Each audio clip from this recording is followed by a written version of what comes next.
তো দেখো গাইস, তো আমরা তো প্রত্যেক মঙ্গলবারই ইন্দ্রপ্রস্থতে পড়তে চাই।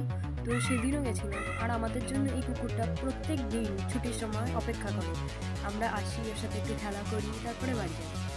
সেদিনও আমরা হেঁটে হেঁটে বাড়ি যাচ্ছিলাম, কারণ আমাদের একটা ফ্রেন্ড আগে ওর বাবার সাথে বাড়ি চলে গেছে। তো হাঁটতে হাঁটতে প্রচুর খিদে পেয়েছি, তাই ওর বয়ফ্রেন্ডের সাথে চ্যালেঞ্জ নিয়ে ও একটা ডালপুরি দোকানে ঢুকলো। সেখানে ও বললো যে 6টার বেশি ডালপুরি হবে।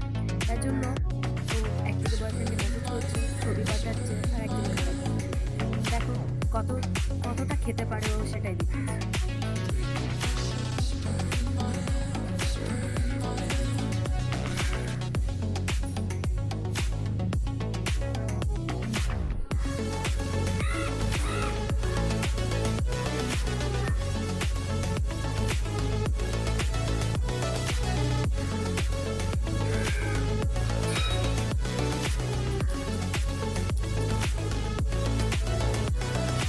তো দেখো, ওর এক প্লেট কিন্তু খাওয়া হয়ে গেছে, আবার কাকুকে বলছে রিফিল করতে, আর আমাকে বারবার বলছে যে বল কাকু। কাকু আবার রিফিল করে দিয়ে গেল, আবার খাওয়া শুরু করলো।